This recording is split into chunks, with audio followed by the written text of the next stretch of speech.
Now, we've been approached by a person very directly touched by this. She's, as far as I know, has never spoken publicly. Denya's final victim was 17-year-old Natalie Russell down at Frankston, which is the area now known as Nat's Track. On the line is her sister, Lisa Knight. Good morning, Lisa.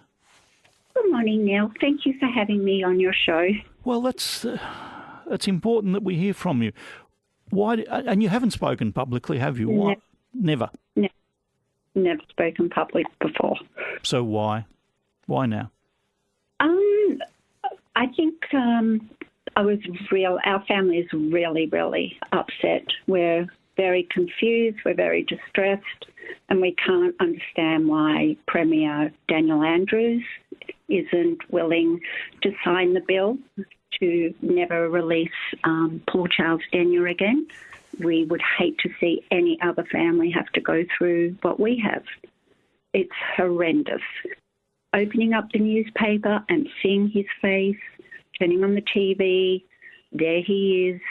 And so we would really love it that we would never have to see him again or hear about him again. So just lock him. I would have thought it would be a no-brainer.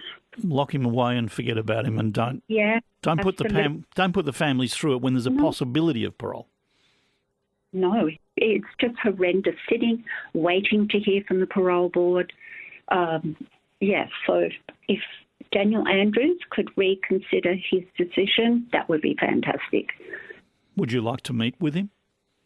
Absolutely. That would be fantastic. We could tell him how our lives have been in the last 30 years. Brian and Carmel, how are they going? Not well at all. They're really not doing well. Actually, Mum said to tell you that she's very sorry that they haven't spoken to you because they're both unwell, and she said that you're her number one. God bless her.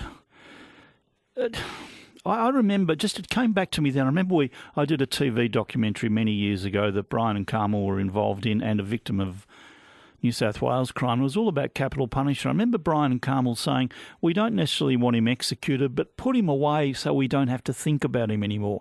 And that's really the point here, isn't it?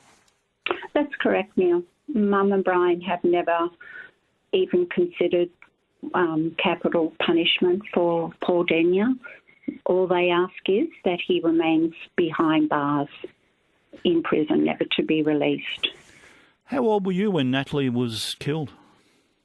I was 30 and I was 5 months pregnant, and I lived in a remote town in Western Australia called Exmouth. So I was very far away from the family. So I wasn't really so aware of the Frankston serial killer.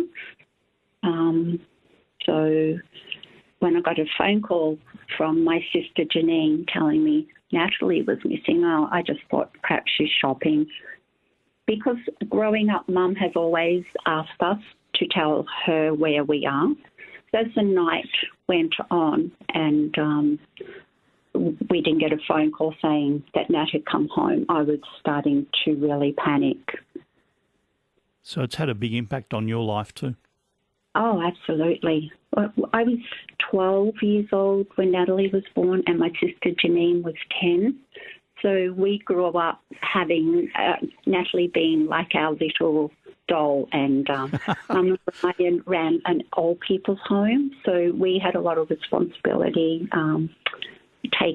looking after her. And as we grew older, we would just be able to babysit her while they would go to the football. And so we were extremely close to Natalie. Have Brian and Carmel been able to move on at all? I remember at one stage they still kept Nat's room as it was, almost like a shrine. Have they moved on a little in the past 30 years?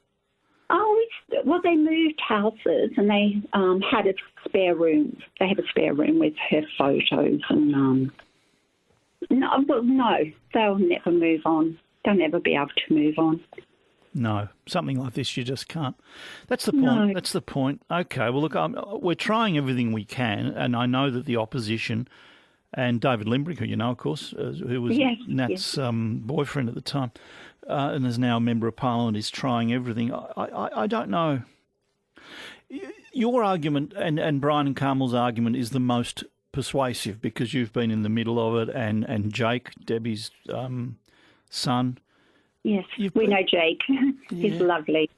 Well, he made the point on television the other night. No, it hurts him every time it comes up too. And he was, only a few days old when his mum was murdered. Absolutely. Yeah.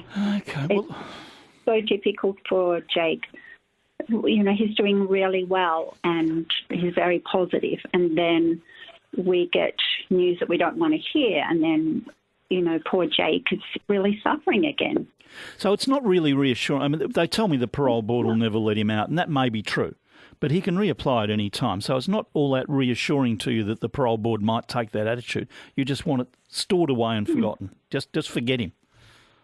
When Premier Daniel Andrews said it was highly unlikely, highly unlikely isn't good enough. No, fair point. Well, look, we will... He won't listen to me. I know he won't listen to me. We've collected many emails. Sorry.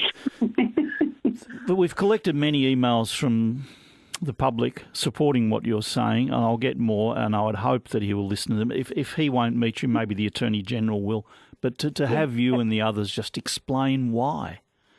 That's the important thing now, isn't it? Yes. Yeah, we would really like a reason why. He won't pass his bill. Thank you. I think he has. Well, thanks for talking to us. You okay? Yes. I'm okay. Thank you so much for letting me talk on your program this morning. Really appreciate it.